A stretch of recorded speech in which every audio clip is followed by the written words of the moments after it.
Welcome back to another episode of Ameer Approved. Today's special guest is Curtis Stone. Curtis Stone is a farmer, author, speaker, and consultant. His area of expertise is in quick growing, high value annual vegetables for direct consumer market streams. His book, The Urban Farmer, demonstrates organic intensive techniques with a focus on business and systems to streamline labor and production. He offers a new way to think about farming, one where quality of life and profitability coexist. Curtis Farm, Green City Acres, is located in Kelowna, British Columbia, and it was established in 2010. In an 8-month growing season, the farm generates over $75,000 per year on only 1/3 of an acre. This is done by specializing in a select group of high-value, quick-growing crops that allow for multiple plantings in the same beds, as well as calculated intercropping strategies. The farm has been recognized internationally as a flagship example of how profitability and productive urban agriculture can be. Curtis, welcome to the show. Thanks for having me. Yeah, so that's an old bio. I should have given you a new one. Should have given me a new one, man. That's okay. But the reason why I have you on the show is actually, I'll tell you a funny story how I got you on the show. So I used to live in Kelowna 8 years ago or something. 8-9 years ago, my wife was finishing her undergrad there at the University of British Columbia, which, by the way, has probably the nicest campus of any university campus I've ever seen. Kelowna's nice, man. I'm coming from a big city. It took time for me to get used to, but the quality of life is obviously much different, much more peaceful. You're, right in the middle of the heart of nature. Like I live beside Knox Mountain. Lake Kelowna is right there. I can go hiking the area is fantastic. Deer's walking up to you on a weekly basis is amazing. And I was just searching, Kelowna, seeing what's going on, and you pop up. And I'm like, oh, cool. I like farming. I actually spent a month helping my buddy in organic farm here in Guelph, just learning some things for shits and giggles. I just like to learn new stuff. And I went down the rabbit hole of what you're doing. And we were talking about urban organic farming. I spent a lot of time in Cuba. And Cuba... Nice. Yeah, so Cuba, if people aren't aware, they have one of the, I'm not too sure how it is right now, I haven't been there in a while, but they have one of the most interesting use cases of urban farming because of the trade embargoes and the sanctions imposed on the special period, exactly. So that was kind of my first exposure to kind of like, let's call it like urban, organic, whatever. Like out of sheer necessity, we need to figure out how we're going to grow crops in this kind of city-based environment that we have. And then I found you, and then I'm like, oh, fuck, here's someone doing this in my old school backyard. And, my first question to you is, what was that kind of like catalyst or the inception that started you down this journey for organic urban farming? Well, it was kind of geopolitical. I was living in Montreal as a hipster musician, and I lived through a couple freezing rainstorms, and then kind of saw how short the food supply is if shit hits the fan. And so that was in 2006 and 2007, and then in 2008 when the recession started there, I just figured I don't want to be here because I was getting really freaked out about the way the world was going to go at that time. And so I just didn't really want to be there. My music career at that point was kind of burning out. I was getting really tired of it. It had been, kind of 15 years running, trying to make a living as a musician. And I just got tired of being on the road. And I just said, I want to try something new. And, I thought I'd always been passionate about sustainability and kind of living off the land. And that became more and more valuable to me as I started to think about what a future would look like with, a debt-based system and all that. And that's how I got into farming, was that motivation was to get out of the city and learn some skills that have some intrinsic value. And so what made you choose Kelowna, though, out of all places? Well, I was born and raised here. Like I left here for a long time. I actually lived in Guelph for a year.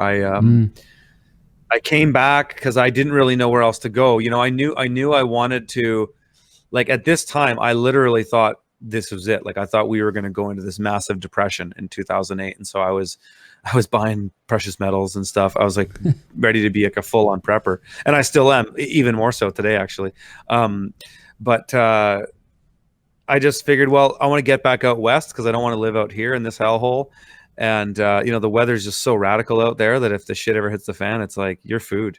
And so I figured, well, I might as well learn how to grow food, because as a, I could write a nice 4-part harmony and direct a rhythm section, but in tough times, those skills don't really have a lot of value.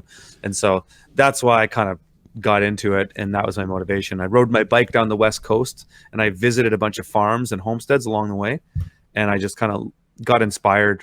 And then when I came back, I just wanted to do something, and starting my urban farm was the only really option I had, because I didn't have any money and I had student debt and all that. So I couldn't buy land and start farming that way. So I got into urban farming basically just out of necessity, and I wanted to start learning how to farm. So I was like, well, this way I can just bootstrap it and learn the skills. And if I want to buy land later, then I can do that. And so going back to the original journey of urban farming, was there sources of knowledge, or was there a library or somebody you can turn to? Like, I'm kind of curious of where did you pick up the knowledge that you have today for your urban farm? Mostly books, because back then there wasn't as many YouTubers, and it was books, and I just bootstrapped it, really. I read a book, Elliot Coleman's book, what was it, The New Organic Grower. That was kind of my Bible. And then I met a guy in Saskatoon, Canada, doing a thing called spin farming, named Wally Satswich. And he kind of took me under his wing for a couple years. And I was kind of a boy wonder when I started. I kind of figured it out pretty quickly. Like, I was able to make a profit like right away. And not huge money, but I was making money I was making a living. I didn't have to have a day job, to support it. And then it became better and better. I mean, the farm in recent years did over $100,000 on a 1/4 acre. So even more profitable than what I wrote in that older bio that you had. So I kind of had a few resources like that, and I just bootstrapped. I just kind of figured it out. I made a shitload of mistakes, and I had local mentors too. I had a number of organic farmers in the area that taught me a lot about soil and crops. Not a lot about the business. I kind of had to figure that out myself, because there was nobody really doing what I was doing. I just made a ton of mistakes, and now we're 10 years in now. So let's run through something like we'll do kind of a case study over here. If people, okay, we'll even do a case study with me. If I'm interested in doing my own urban farming, let's say I move out of Toronto, or I'll give an example. I got a 6-acre lot just north of Toronto. I got a cottage, so I got land. What's the first step? Like, what are things that people can do right now, looking back in hindsight through your decade of experience, that can start implementing today? Maybe not necessarily to make money, but more or less to have accessibility to food of their own. Well, I mean, yeah, the context is huge. If you're in it to make money, it's a completely different strategy than if you just want to go and grow food. I would say, no matter what your context is, starting small is really important. 6 acres is a lot of land. You don't need to grow on 6 acres. My family homestead here, like, I own my own property now, but I didn't when I started. And, I grow, I would say 99% of the produce and fruit that we eat just on this little 1/4 acre lot in Kelowna downtown. I'm in a greenhouse right now. I have it's called a passive solar greenhouse. So I have lemons and figs and things like that in this greenhouse right now. But we grow everything on this small space. So you don't need to have a lot, start a small garden, start a 1,000 square foot garden, then scale it to 2,000, and then go from there. Starting small is really probably the most important thing. Are there any crops or vegetables or certain species that you recommend? I mean, it depends on the context, right? If it's money, yes, I'd have a lot to recommend. If it's just homesteading, it's whatever you want, right? It's like whatever food you want to eat, really. It's important to let me just pick. I'm just going to say making money, because that's just the context that I normally operate from. I can offer more value in that context. If you're in it, if you're going to make money at this, you want to grow what the market sells. You're a marketing guy. A lot about that, and so farming is no different. Farmers think it's different, but it isn't. It should be approached as a business, and you really need to look at what are people asking for, what's their demand for, what can you grow that gets the best price with the least amount of work. That specifically can change from place to place. Certainly, if you're selling in the GTA, or if you're selling in, you know, say a suburb further outside of Toronto, Orangeville or something like that, you're gonna find a different niche. But it's really important to pay attention to the market. And I often tell farmers, you know, through the tons of consulting I've done over the years, is that before you even consider turning up the ground and putting something in there, you should know where you're going to sell it, who your customer is, what kind of products they want, and what kind of prices they're willing to pay for them. And until you know that, there's no point of doing anything, because you're just going to waste your time. I've just seen so many farmers that just want to get into it and just go and dig up the ground and then go, what the hell am I planting? And they start planting stuff because they think that's what they should do. So and then July rolls around and what's the worst can't sell crop anything. not to plant? What's the worst crop not to plant? Well, it depends on the context of your market and the context of your farm. I would say probably overall corn is probably the worst crop to sell. Anything that goes into the commodity zone is not something that's really worth your time, especially on a small scale. You know, there's certainly farmers that make money in the commodity markets. There's no question about it. But they're really leveraged on debt, and so Well, they're also subsidized by the government too. They're subsidized too, absolutely. Yeah. So that's not, you know, a space that I offer value to. I've kind of gone more at the small business niche market type farms, and that's kind of where I advise people there, because then you can start a business with very little cash. Like I started my farm on $7,000. I never had a loan to start my farm. I started with cash. I used to do tree planting in BC, so I lived in Montreal for 8 years. I lived in Ontario for the year before that, and I lived in Nelson, BC, where I went to music school before that. And for all those years, I used to go out in the Canadian bush and tree plant for 2, 3, sometimes 5 months of the year, and then go back to wherever I was, work on my music career, and I'd put myself through school that way. But when I started my farm, I had money left over from the previous tree planting season. I had 14 grand, and I didn't even spend all of it when I started. I spent 7,000 the first year to get the basic hand tools and a simple walk-in cooler and basic infrastructure. And then I just bootstrapped it. Like I said, I made tons of mistakes in the early years. Was it a deal that you had that was like a rental agreement with the landowners at the beginning? Mm-hmm. Yeah, and I did that all the way until I'm actually not even farming now. I've completely I have a whole career as a content creator now, and so it's led me into, you know, I've built online courses. I own a tools company in California. I have a membership website. I do all this other stuff now, but. Yeah, it was. What was the question again? Sorry. The renting of the farm. Oh yeah, the renting of the land. Yeah, exactly. That the whole business was based on that.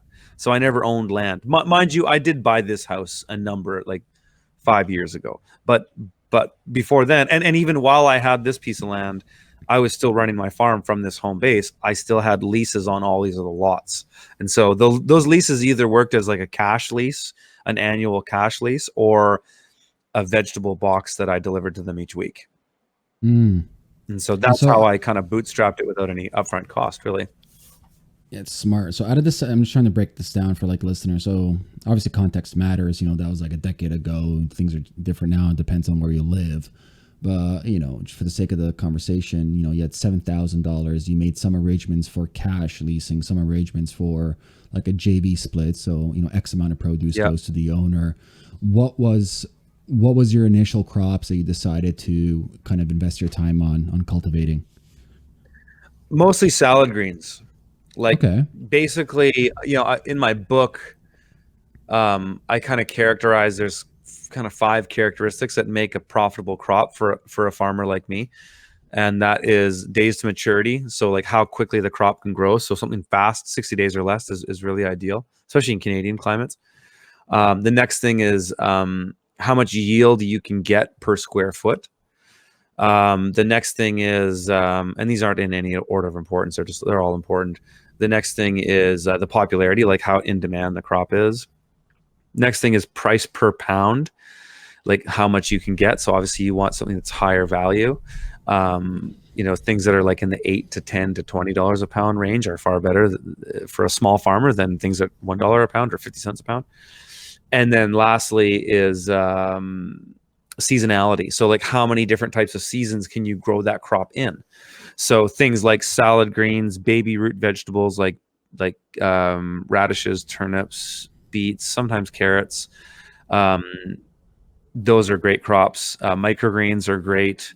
Herbs, cilantro, parsley, dill, basil. Those are all really good crops because they have all of those characteristics. And if you get those, if you can have all 5 of those characteristics, that's where you can literally be making, $500,000 on an acre of land, because you're getting the maximum amount of yield and the maximum amount of price in the least amount of time, to the highest demand market as you can. How would one calculate? So, for example, if I want to be planting, you mentioned carrots or kale or any of these, these vegetables or herbs, how would I go about, like any business, like how would I go about putting that into my Excel spreadsheet? So I have the cost of the seeds, I have the cost of, Yep. let's say maybe water or some other minerals, overhead costs Yep. to produce this. Yep. But then I really don't know how many of these carrots or kales will grow, and is it sold per weight or is it sold per unit? Like how do you Yep. go about calculating that? Well, there's just benchmarks. Like in my book, I lay out a lot of those benchmarks. Like this is how quickly this crop typically grows.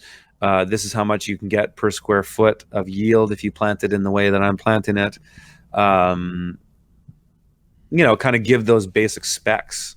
So, anybody starting out, there are benchmarks. Like my book has benchmarks. There's a few other books that have different types of benchmarks, and you'll start from there and you'll modify them based on your own context. Like everybody's climate is slightly different, so there's there's infinite variables in farming, because weather, soil, local climate, daylight hours, air quality. Like there's so many variables that things never quite grow exactly the same everywhere.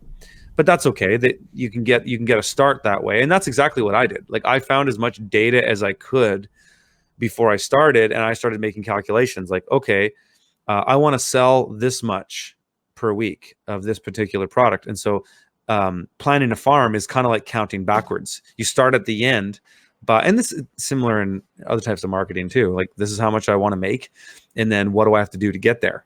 And so it's, in farming, it's like, okay, this many customers. Let's say I want to sell 100 units, 1 pound bags of carrots a week.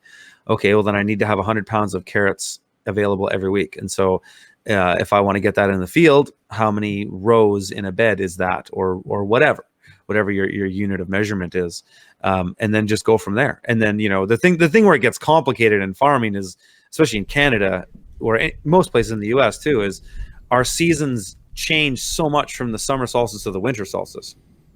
Maximum daylight hours for me here in Kelowna, summer solstice is 18 and a half, down to now I'm approaching the winter solstice, I'm like less than 8.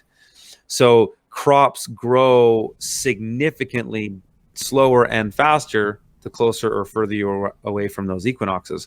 And so that's where planning gets complicated, because if we were in the equator and the temperature was more or less the same all year round, and the daylight hours are more or less the same all year round, you could pretty much plant the same types of crops that you wanted available each week, every week, and you would get them. But in Canada, in these cold climates, it's different. So you have to change your planting cycles. They tighten and widen out depending on how close you are to the equinoxes or the solstices. How do the greenhouses play a role in this? Because you mentioned you're in a greenhouse right now. Yeah, I mean they help because they stabilize the temperature. They don't stabilize the light unless you're supplementing light, but they certainly stabilize the heat units. So it just means that there's more of a sweet spot. So let's say without greenhouses on a farm in a climate like mine, starting about the end of May or early June until the first week of September, I can pretty much plant any of the types of crops that I would on my farm in that time period and get it more or less around the same time. Like if it says on a seed package, like radishes are 28 days, I can plant those radishes in that time frame and pretty much get them in 28 days. Maybe at the summer solstice, it'll be 21, but it'll be more or less the same. So by adding greenhouses, it'll extend that period a little bit further out on the shoulders. So maybe with a greenhouse that's unheated, I can get that same period starting from early April till late September.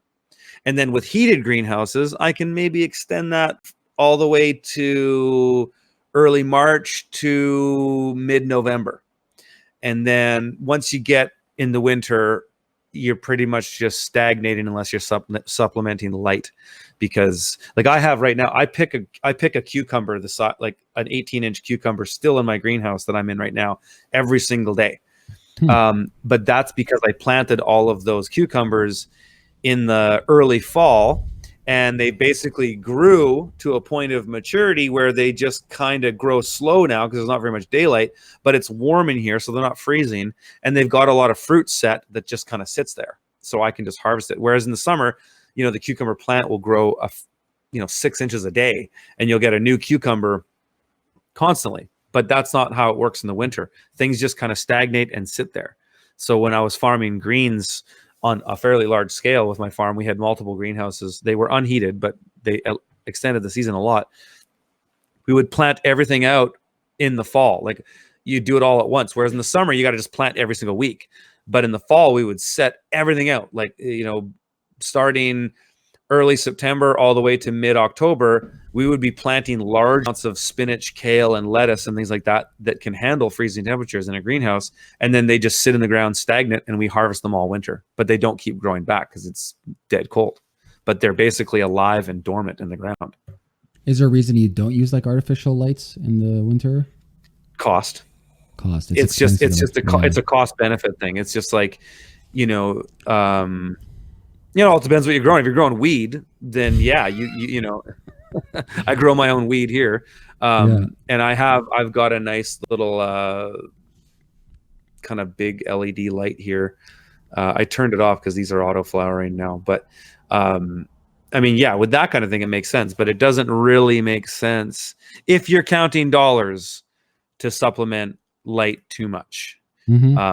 It's just like, what's the point, you know? Unless if it's not a business thing and you're just doing it because you want it as a hobby, and then that's worth something to you, and then you're willing to pay for it. But it gets to a point in with the lack of daylight hours and just how many inputs we need to put in the Canadian climate here. It just gets to a point where you're better off buying lettuce from even an organic grocery store from California than growing it because it's too expensive. But that's if you're trying to just supplement everything. Like I said, there's techniques how you can extend these crops into the winter by keeping them dormant in the ground. And certainly in the Toronto area, like I know tons of farmers out there.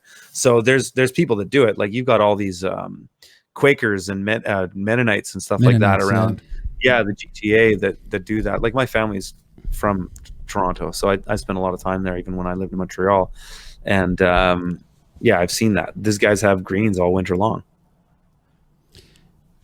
I'm also then curious on the other end of the spectrum. So, you're growing all these crops or vegetables that have high demand within the marketplace. You're looking, it's like any other business, right? You're looking at labor costs that you're putting in, material costs. You're looking at the yield that you can get. Obviously, it's like, okay, cash, labor, can I get a profit from this?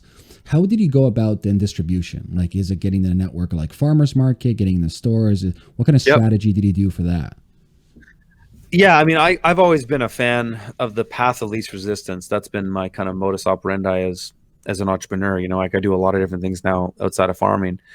And at that time when I started, the path of least resistance was to get into the farmers market because it was just there and it was available. Farmers markets are a great place to start because you can kind of just show up with stuff and people will more or less buy it. Once you get into wholesale and retail and things like that, you have to be consistent and you have to have the same standing orders all the time. Otherwise you lose those accounts. Is it though hard to get into the farmers market? Is it just like a license? How does that work? It depends on where you are, licenses, you're speaking to an anarchist, so I don't really care about licenses, but sometimes there's requirements to get into particular farmers markets, and so you got to respect those if you want to sell at that market. So sometimes there's things like that. There's not here. For the most part in North America, most of my work has been in the United States as far as consulting and public speaking, so I spent a lot of time down there, and it's more or less the same. It's just like you you apply to get into that farmer's market, and then if they approve you, you can show up and sell your stuff. Now there's a fee, a daily fee you'd pay, but it's definitely the lowest barrier to entry market in general. Like these kinds of farms that I've been touring and visiting for years and teaching on are typically referred to direct consumer markets. So that means that they're selling directly to the end user. So that could be a chef at a restaurant. That could be a community supported agriculture, like a box program where you're selling a box of veggies to people that buy in, like they buy a share. And then the stock they get each week, the dividend is a basket of produce, or farmers markets. Those are the most typical ones. And then, but I actually found later in my career, the place that I made the most amount of money with the least amount of effort was in retail. Believe it or not. And it was and that was just because food trends changed. Like when I started this 10 years ago, I would have never thought that I'd be selling in grocery stores, but that's where we eventually put all of our everything 100% into. Whereas like I kind of started at farmers markets for the first, I did farmers markets for 7 years, the whole way through. But then second and third year, I really started getting to selling to chefs. And then I got into running a box program. And then I really started to get into chefs, like pretty much to the point where I dropped my farmer's market and I was totally specialized in selling like really high-end niche market vegetables to like exclusive type restaurants for really, really good prices. I saw a Vice documentary of this fucking guy making killing selling truffles to chefs. Oh yeah. Like it's insane. Yeah. Totally. Those opportunities are out there. I kind of burnt out on that. I got really tired of the foodie scene, to be honest. I got so tired of the egos of chefs and just the bullshit. Like there's, restaurants are so notorious for not paying their bills. Really? I'd been screwed notoriously. I grew up in the restaurant business. Actually, my dad franchised like a fish and chips restaurant when I was a kid, and it was my first job. And I kind of worked alongside him, and I saw what was going on behind the scenes. And it's just the business is tough, and I later became a super specialized guy with culinary. Like I worked with some of the top chefs in the area here, and they all knew me. They all called me by name. They phoned me, and I would do all these special things for them. But it's just a pain in the butt dealing with high maintenance people that have ridiculous demands and are often late to pay. So that gets tiring. So I eventually found solace in just selling to like retail grocery stores bagged greens that I don't have to sell. I just drop them off and then they sell them. So I don't have to do the face-to-face. And eventually I found that because at that point, like I started doing that the last 2 years of my farming. At that point, I'd been really involved in other enterprises. Like I wrote a book and I'd been doing a lot of touring around the world speaking. And then I built an online course and I started to get into all these other entrepreneurial online things. And then it worked well because I was still micromanaging my farm at that time. Like I had a guy who was like a foreman. He like ran the farm and I trained him he worked for me for 4 or 5 years. And he was good because I could be in Europe doing speaking tours and he could pretty much handle everything. And so that's how I kind of transitioned to where I am now, is I had a key guy who I could really lean on. Otherwise I wouldn't be where I am today if I didn't have him at that time. Going back to the retail, was there any specific strategy or did you have some kind of distributor that you work with that got you the foot in the door to enter the retail space? No, I just did it all. I became pretty good at sales, like I really got into the sales stuff, like how to win friends and influence people, Think and Grow Rich. I was really into Grant Cardone and I really became good at it. I could go in and talk people up and present a good product and make a good case. And I never really had a hard time doing. I mean, I did when I first got into it. I was terrible at it. I never knew how to sell anything. But I really started to kind of walk the talk with this. Is this just proximity around the Okanagan Valley, or is it beyond that? Well, yes, mostly. Actually, I did have a number of, like, I sold stuff as far as Calgary through another distribution hub. Actually, 2 different distribution hubs, and then I even got to a point where I was putting stuff on like refrigerated freight trucks and sending it up northern BC. But I mean, it's a small farm. Like my farm was its most profitable at 1/4 acre. So my farm had been up to 2.5 acres with 8 full-time people. That was the year I made the least amount of money and worked the most amount of hours. Ironic. But the year that the farm made the most amount of money was at a 1/4 acre. You know, the farm made about 110 grand 2 years in a row. I closed at a high point. I stopped farming at a high point. And, you know, I was taking $50,000 to $70,000 home a year. I mean, it's good for 30 to 40 hours a week of work with something that you really like. You know, of course, things are different for me now with all this, you know, online content's infinitely scalable. Farming isn't. But I think it's also important as a society to be self-sufficient. I think people really don't understand how broken our food supply chain is. Oh, people don't know anything about really broken, you know, you know, regardless, it doesn't matter how much money you have. At the end of the day, it's about being self-sufficient. You know, it's like, if you control your food supply, you control your water, you're good as a community. Like, absolutely. You're really good. Absolutely. And I mean, we're a long ways from that. I mean, that has still to this, like, I've been into this stuff for 20 years. I mean, it wasn't really until 2008, which I really started to take a step towards doing something about it. Like, I'd been reading books about it and researching it and geeking out about it for a long time before that. But yeah, absolutely. I mean, it's still my passion. Like, I'm still planning to buy land, like a big piece of land, and go totally off grid.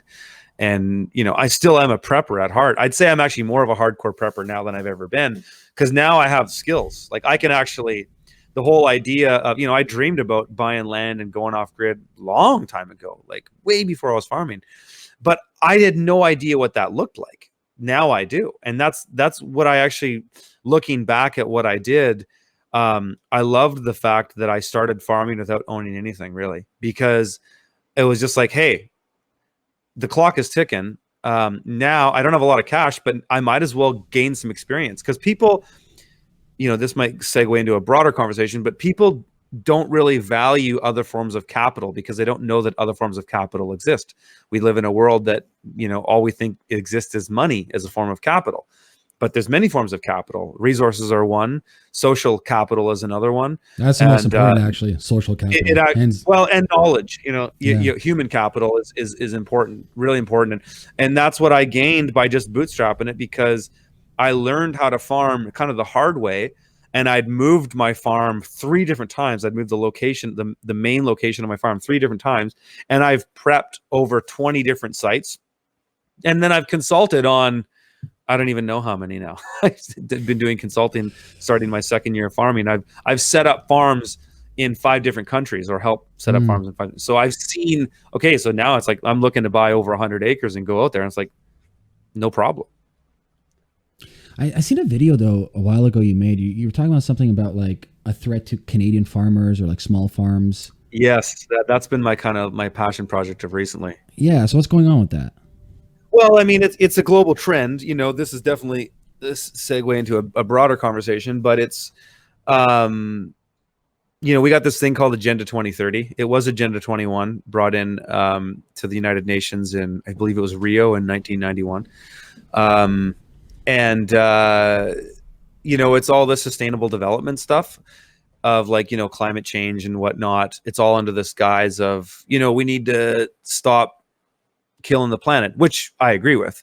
But the details of how we do that is where the debate lies. Because I used to be one of these guys that was a hardcore environmentalist, and I am still in principle, but the whole environmental movement has been co-opted, in my opinion, by big finance and big government people. And they want to control everything. And it's just like the same old story, you know, divide and conquer and control. And they're using the guise of climate change and instilling fear with people that we're all screwed tomorrow, to push through regulations that continuously erode the rights of people living on land. Primarily, that's farmers and homesteaders. And so I got caught up in a thing, you know, because I'm a YouTuber, I've got a fairly big audience, and people sometimes reach out to me and say, hey, Curtis, can you help us get this message out? And a lot of the time, I don't have time to read 90% of my emails, but, you know, sometimes they get through to me. And some people on Vancouver Island reached out to me and said, hey, do you know about this thing that's going on with the ALR? So for those that don't know, in British Columbia, there's like sort of a Marxist land trust thing called the Agricultural Land Commission, or the Agricultural Land Reserve. It's run by the Agricultural Land Commission. And it's basically, they said in the 1970s, oh no, development's going to swallow up all the ag land, so we better create this program to stop that from happening. And like, that sounds like a reasonable thing, like, because most people in British Columbia who have an opinion, like most people have an opinion on the ALR, and most of it's good, but it's because they don't know the details. And I'm a farmer, and I know thousands of farmers, and I know the details, and I've read the acts, and there's nothing in this that actually protects farmers. It does protect land in that it creates so much incentive to not farm, that land doesn't get developed, but it basically just sits empty and just grows grass or alfalfa, and it's not growing food.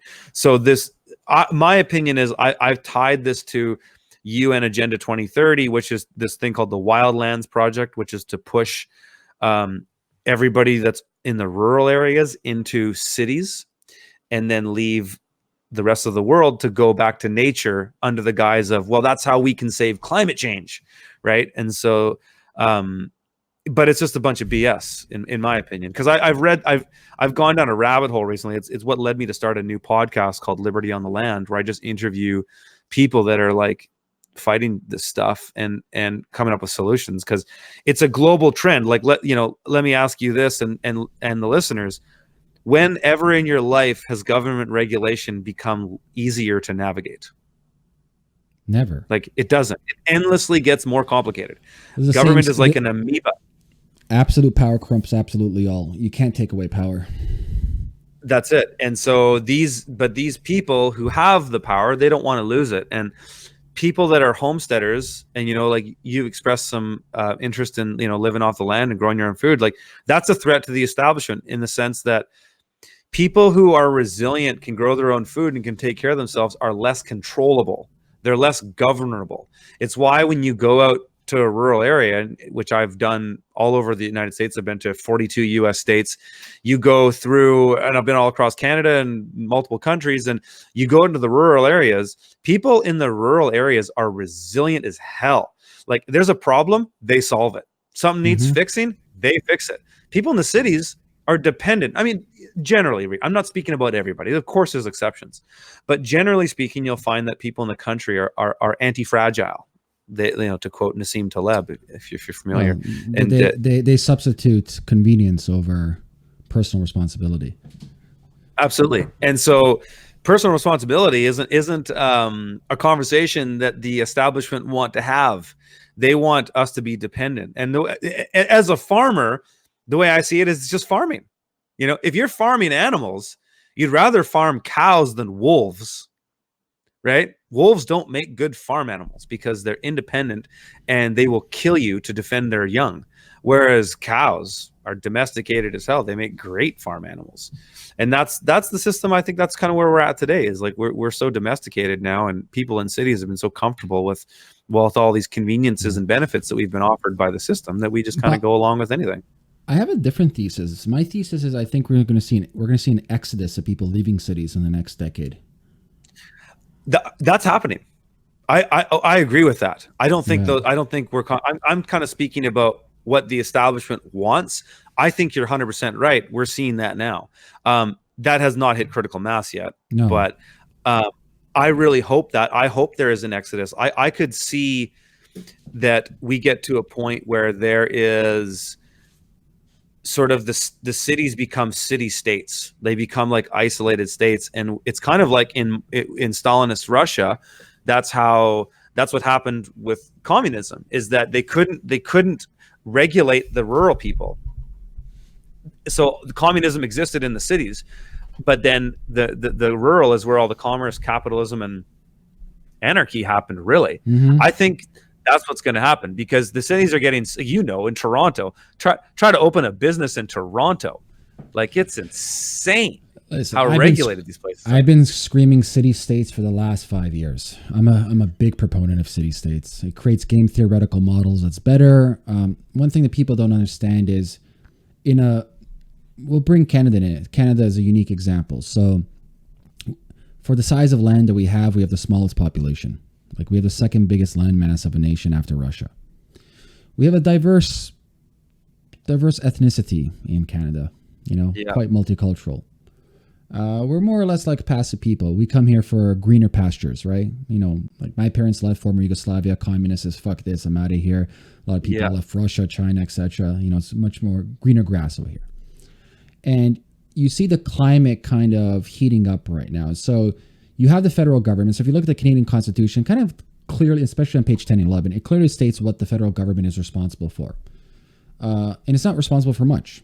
And it's the opposite today. They're responsible. They've put their fingers in pretty much every aspect of governance when it comes to society, from municipal to provincial to federal. They shouldn't be municipal and provincial. They should just be concerned for federal stuff. And when you look at broad laws that might help Ontario, not necessarily will help Alberta. Because we have native problems for Ontario, we have our own issues, and the laws that we pass here should not be dictated or seated on Alberta. Vice versa, the laws that pass in Alberta should not be seated on Ontario. This is why people are pissed off with Quebec. Quebec's creating these rules that doesn't benefit Ontario, doesn't benefit Alberta. This is why you see Alberta. Right, so you see Alberta right now pushing. They want to separate. So like when you create a city state, whether it's on the provincial level or maybe Kelowna down to the municipal level, you create competition. Switzerland's a good example where you have the cantons. Yeah, the cantons. Exactly. Yeah, I'm totally. I'm a pretty hardcore. When you were talking about the Constitution, were you talking about 1982, the Pierre Elliott Trudeau Constitution? Yeah. That's the funny thing with that is read Article 59. Article 59 in the Canadian Constitution stipulates that the whole Constitution is subject to Article 59 in that until Quebec allows every one of its residents to teach the language of choice to their children, the Constitution is null and void. So we don't have a Constitution. It never came into effect. Canada, I mean, this is one thing that I get into in my podcast, like as I've gone down the rabbit hole and I've been reading acts and statutes in Canada for the last 3 months. We don't have a country. Canada doesn't exist. Canada is a myth. Canada was never confederated, and when Queen Victoria created the Statute Revision Act, or she pulled out Article 2 of the BNA Act through the Statute Revision Act, which ended the monarchy after them because the Dominion got too expensive in the early or the late 1800s. So they ended the Dominion. When Queen Victoria died, Canada as we know it ceased to exist. And then in 1931 or 36, they brought in the Statute of Westminster, which officially ended it. We have in Canada a de facto state. Canada is just a corporation, and the provinces are corporations. It's just a big racket. It's interesting because it's like, it's almost this crazy free market thing. It's just nobody knows what it actually is. We think we have this government. And that's what I discovered with all this land stuff with the Agricultural Land Commission is what I discovered is that the acts themselves don't have force and effect because they're supposed to receive this thing called royal assent from the Governor General. And if you read the Royal Assent Act of Canada, it says right in the preamble that royal assent is granted by written declaration. But when you look at a royal assent, what they did is they converted it into this ceremony because everybody in power wanted to keep their power. So they didn't want all the Canadian people to realize like, oh my God, we're sovereign. We don't actually need these cronies. We can form our own constitution like the US did. But they never did. And so they created all these, just layers and layers of illusions. It's actually all there. It's neat. It's really hidden in plain sight. It's like there's actually no lies printed. It's all truth. It's all full disclosure. It's just nobody reads the terms of service. So they created this royal assent thing, which became this ceremony they do in the Legislative Assembly where the lieutenant governor just sits there and gives a nod. So the ministers come out and read the bills, but she doesn't sign them. And the reason she doesn't sign them is because that would actually be committing fraud because the lieutenant governors and the governor general have no real authority because the queen died in 1901 and Queen Elizabeth is just a sort of a fake figurehead that they've used. I don't know what the arrangement between Canada and the royal family is anymore, but it's BS. So I learned this on my farm because I had a bureaucrat tried to shake me down. I had a guy from the Canadian Food Inspection Agency tried to come to my microgreens operation, which used to be in this greenhouse that I'm in right now. And he said, we're going to come and inspect your farm at this time and this time and this time. And I'd been learning enough about the legal stuff before then where I said, okay. And I know the best way to win with these bureaucrats is take what's called a conditional acceptance. So instead of saying, no, you can't come on my property, you go, okay, I'm happy to have you here on my property on these conditions. Number one, I would like to see a copy of the royal assent written on the CFIA Act of Canada. Secondly, I'd like to see all the documentation that says you have the authority to act under Her Majesty in good faith. Thirdly, I want a consulting fee. Fourthly, you've got 30 days to respond or the offer's null and void. Guy disappeared, never came back. That's when I started to realize, holy shit, this whole thing. And it's the same thing with the farmers and the ALR. So but the big thing in British Columbia is that there was no treaties ever signed here. Even if you look at the original, what Canada was, it was called Rupert's Land in the Hudson's Bay Charter. It ended at the Rocky Mountains. British Columbia is unceded. And that's why if you go to any government event here in British Columbia today, the first thing they will do is they'll stand up and say, we just first want to recognize that we're standing on the unceded land of the Silex territory, blah, blah, blah, blah, blah. It just sounds like pointless virtue signaling, but it's actually full disclosure. They're actually telling you 100% the truth. There is no Canada here. There's no Canada, period. But there's certainly none in BC. And BC is just a private corporation. It's registered on the United States Security Exchange Commission. It's all a big dog and pony show. But you tell this to the average person, they go, no. Because they can't handle the cognitive dissonance. They just won't go there. But I think this is actually our path to freedom, because this whole thing will disappear really quickly. More people start to realize that you don't have power over us. Where do you get your authority from? Start calling them out. Where does it come from? No, the power is always in the people. We're the one to elect you. We're the ones to pay taxes for you to be in power. But going back to the city-states, it's interesting that you brought that up. You know, technically we have city-states in Canada. It's Aboriginal land. So if you look at 100%. What they have, right, it's their city-states. They have their own constitution, their own cops, their own Well, they're sovereign nations, actually. That's technically what they are. Yeah. And so for me, I'm like, well, there's our example right there. I don't have to think of anything or create anything. It's right there in front of me. Perfect. Why can't I just duplicate that? The reason you can't is because you're a legal person. That's why. Our birth certificates are corporate bonds. They're sureties. When you're born and your mom fills out your live registration of birth and then fills out your birth certificate, that's a surety that goes to the corporation that handles that, and then that's a bond, and that bond is that, so you're owned. But the thing is people don't realize that legal person, your name, all caps letters, isn't actually you. It's just like in the Matrix, man. It's like he pulls out of the tub and he looks at this farm and he's like, holy shit, look at this. This is flesh and blood. This is me. I'm a child of God. Well, that's what we are. That's they give you a SIN number. It's not your name. You're a number. 100%. You're a number. And so the problem with revolution per se is that you're still a legal fiction. And until you uncouple yourself and become a sovereign man, a lot of the First Nations have already done this, man. I know a lot of people that do this stuff. And until you're sovereign, you don't have jurisdiction over your own body because you've accepted the legal authority of them. You ever read the book Sovereign Individual? The Individual? Sovereign Individual? Yeah. No. Oh, fuck. Solid read. I've read a lot of stuff on this stuff, though. But my take on becoming like... I agree with you 100%. I think when you're born, you're whether you believe in God or not, but the divine life form, you're sovereign. The government does not give you permission for freedom of speech. The government doesn't give you permission to practice sexuality. Government doesn't give you permission to marry or not marry. That's sovereignly given to you when life is created by Earth itself. Absolutely. However, I'm a realist as well. I look at laws of nature and I look at history, and history doesn't repeat, but it rhymes. You mentioned revolutions. Revolutions don't work. Yep. Violence doesn't work. At the end of the day, people that have more power, whether it's through means of force or means of coercion, whatever, they're going to overtake you. I'm a firm believer in better technologies and better education slowly, not through a quick sweep, but slowly over time generates a better society. Now, mind you, for all the shit that we're in, if we're comparing how life was 100 years ago, I'm fucking happy I'm living today. Mm-hmm. You know what I mean? I wouldn't want to live 100 years ago.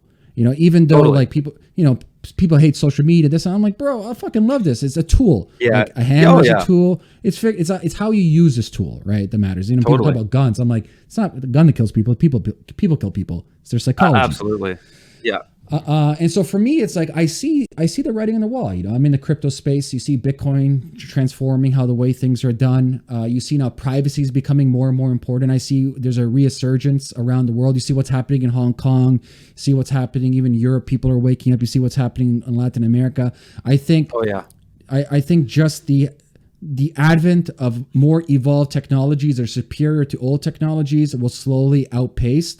And at the end of the day, certain powers that be don't really have a choice. They have to adopt or else they're out of power. Yeah, I think I agree with a lot of that. Yeah, I think there's some kind of awakening happening. Like I'm seeing it. I mean, I travel a lot. I meet so many people and I see people switching on. The thing is that, you know, what the powers that be they're really good at, but it's once you start to see these things, you see the patterns that they use is that they do co-opt movements to basically like take power away from those movements. And I'd seen that because I'd been an environmentalist since I was 12 years old. I'm 40 years old now. So, I mean, I've been at this kind of for a long time in that. And, you know, I've seen that movement be completely co-opted by big finance who just use it as a mechanism to control people. You like the Greta Thunberg, they named her Time magazine person. Give me a fucking break. It's fucking I can't stand it. It drives me crazy because she you know, I saw this great meme that was like iceberg. Shows a picture of an iceberg like on the top, and then the big, you know, like 90% of it's underneath the water, and then there's Thunberg, and then there's the water, Greta's head, and then George Soros's head underneath hers. It's like perfect.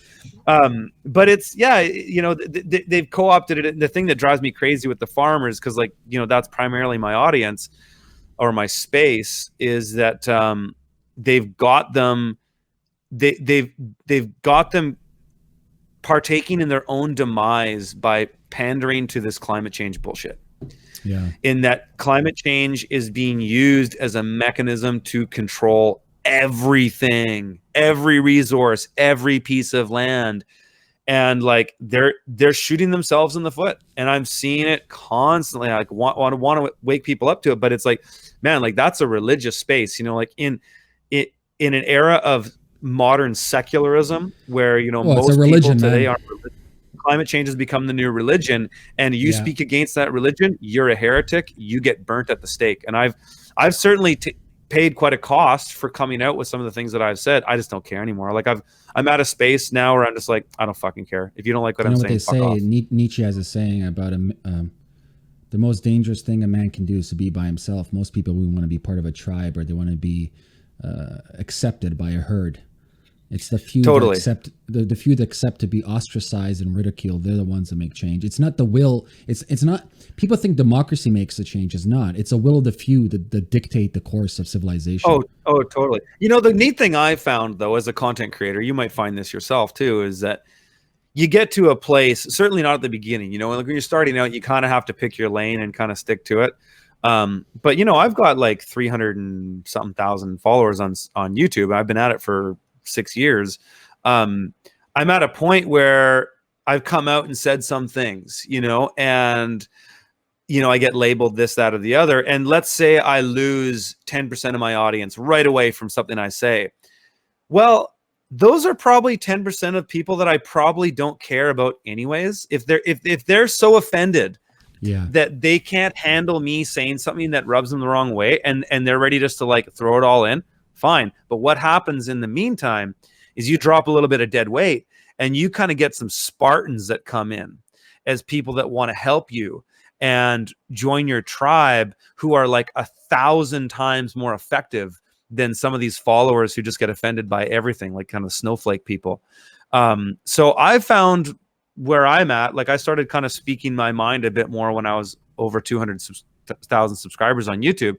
And I found it actually didn't hurt anything of my numbers. Like I was worried at first, like, you know, I start talking about stuff like this, is it going to hurt my book sales and stuff like that? It hasn't at all. It's actually, as far as I can tell, it's all still grown. I think the more honest and real you can be is just a way better game to play, because the world is so full of charlatans and bullshitters. Oh yeah. It's not necessarily a numbers game, it's a quality game. I'd way rather have 10,000 quality people be in my tribe than a million people that just want to watch cat videos and, you know, dumb shit on YouTube. Well, it's memetics, right? It's the herd mentality, as René Girard talks about, especially when it comes to social media. People rarely think for themselves. They don't use critical thinking tools or skill sets or heuristics. I had a conversation with an environmentalist, acquaintance, I wouldn't say friend, and I'm like, listen, we're not getting rid of oil. I don't know where the cognitive dissonance comes, but that computer in front of you, that's oil. Your phone is oil. The house is oil. Construction's oil. I don't know why you guys think just fuel is oil, but nonetheless, let's continue the conversation. And this person was adamant about we have to stop Alberta. I'm like, okay, let me follow your train of thought. I'm just Alberta, it's insane. They're crazy. And I'm like, listen, I'll play it along with you. I'm just going to say all oil's evil, whatever. Okay, just for the sake of the conversation, I'll fancy it. You are literally saying that you have zero empathy or remorse. You're saying, fuck the people that live in Alberta. Let's put them on the streets. You know, forget about them having a house. Forget about them supporting their families. Fuck them. I'm like, do you hear? Do you understand what you're saying? Like, to me, you're a fascist. To me, you're a dictator. Like, this is just fucking ridiculous. Oh yeah, and especially from coming from... Their gears are like... I know. Well, it's ironic, especially coming from people in Ontario, who the only reason they have all the social programs and benefits they do is because of Alberta, that pay for all this shit. And I totally get the Wexit movement. Like, if Canada was a country, I think it'd be a great idea. It's just you can't have a divorce when you never had a marriage. You know, like there's a guy named Walter Kuhl, Kuhl, who wrote René Lévesque during the first referendum in Quebec a letter and said exactly that, and then he sent him all the evidence. There was a book that came out in like the early 60s called Ho Canada, Ho Canada. You can find it online. Explains the whole thing. Like, there is no Canada. It was never confederated, never had sovereignty from the people. It's just a de facto nation. It's just a corporate, it's literally a bunch of corporations. So the whole Wexit thing is like great in spirit, but it's totally stacked on ignorance. It's just like nobody knows anything about our history. Like, it's crazy because like I've been reading like stuff, like I've gone down the rabbit holes reading legal documents, like reading all the acts, like Interpretations Act, all the primary acts, the Hudson's Bay Charter, the BNA Act. I've got all these documents here. And it's like, it's all there. It's just like in public school, they don't tell you they just tell you the highlights, you know, like all the sexy points, but they don't talk about the fact that when Queen Victoria died, that was it. Like, we were done. So, I mean, the Wexit thing is great, but I'm with you with the city states, man. I mean, if I could wave my magic wand and have it my own way, it would be sort of bioregional areas like watersheds. You know, you could form local governments around watersheds, but like for me, it would have to be based on common law. Like, you don't need all this legal bullshit. Is all BS. Like, you don't need all these laws saying. All you need is the Bible. Like, the 10 Commandments are really all you need to govern a society. It's like, don't screw people over. You don't own anybody's labor. You can't go and take somebody's labor. Like, income tax goes against common law. But because we've accepted the personhood, we've taken the birth certificate, we've taken the benefits package, we're now an employee and now we're obligated. And so, don't get me started. Income tax. That's the worst form. That's beyond slavery. The fact that you're stealing my fucking labor on a day-to-day basis. Oh yeah, but it's a touchy subject to talk about income taxes because you can freak people out pretty quick. But like, listen, read the Income Tax Act. Read the first sentence. It says persons and citizens shall pay income tax. What does that mean? Who's a person or a citizen? I'm a pretty big libertarian, but more on the realist side. I like execution as opposed to theoretical hodgepodge. You know, anarcho-capitalist. I'm like, guys. I'm with you. It's not going to happen.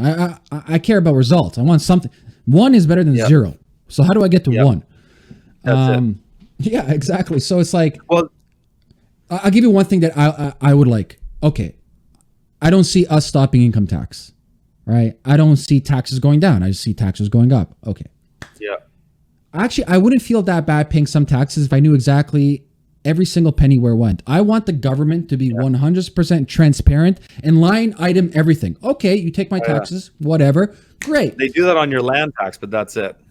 I want everything. Right? I want to know all the taxes of Canada. It's because the CRA is a private corporation. It's even offshore. And 100% of our income taxes do not pay a single service in this country. The only thing that pays for services in this country that we use is number one, tax. When you get your land tax, like I own a home, I get the statement. It tells me exactly what those taxes pay for. Okay, I get that. That makes sense. And then gas tax pays for the roads. We pay for medical services here. That pays for what it is in BC. Income tax, 100% is a private racket. It pays debt primarily. It's total BS. But all you got to do is read the act. It's all there. The more people start to read the legal language, like I'm not calling for revolution. Like I don't want a revolution because revolutions get co-opted and they get violent. But like the whole thing is BS. The Income Tax Act says people or persons and residents or persons and citizens. Those have legal definitions. That means legal fictions. Doesn't mean men and women. It doesn't say men and women shall pay income tax. It's because they're not talking about men and women. They're talking about persons. And the unfortunate thing is only people that have means of resources to kind of legally bypass. I want to say bypasses, like whether it's holdco or different types of corporation and tax structures, etc. But that takes a pretty fair penny to set that up and to maintain it on a yearly basis. It's not cheap, right? So it's literally the richer you are, the less taxes you pay. Not because you're nefarious, not because you're nefarious or evil, because you've worked very hard for it and you're doing everything within the legal umbrella, not to be fucked. Oh yeah. Well, I mean, the real rich don't. I mean, it depends on the rich you're talking about. I mean, there's I'm not talking about the Amazon. I'm talking about like semi-entrepreneurial rich. Right, but like Robert Kiyosaki, like Rich Dad Poor Dad, real estate. So like his latest book is called Fake, and it's really good because he kind of explains like how the rich don't pay taxes, and it's basically just like sheltering your money in income appreciating assets, but then leveraging debt so that your debt underwrites the income. That's how the rich like him don't pay taxes. The real rich, the George Soros, the Rockefellers, those guys never paid taxes because they do everything in trust. Yep. They've been around long enough that they know this. They knew the system before the system we have today, and they ran it under common law. And they had all these structures in place to not pay. That's why you never see Rockefellers on the Forbes 500 list. Forbes 500 list is for peasants. Bill Gates and Warren Buffett, they're peasants. Those guys all pay taxes. People complain about how little taxes they pay, but they still pay taxes. All these families that have been around for hundreds of years, they don't pay a single tax because they're not persons. They're not residents. They're not citizens. They're sovereign. And they've been sovereign because their families were sovereign forever. But I think this kind of stuff is coming out more for other people to figure out. And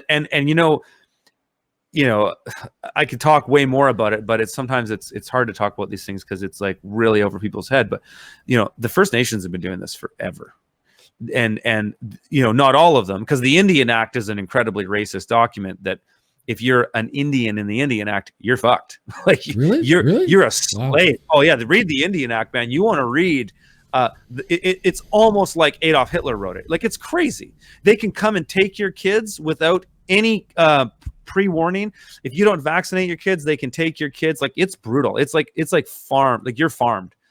But they're trying. The way I see all this stuff coming is they want to extend the Indian Act to everybody else and force vaccines and all this shit that they want to put on people. And, that's why I think this whole de jure government, like you got a guy in Toronto named Doug Force who's been talking about this. The Myth is Canada. He's been talking about establishing de jure governments under a constitutional convention and doing kind of what the U.S. did.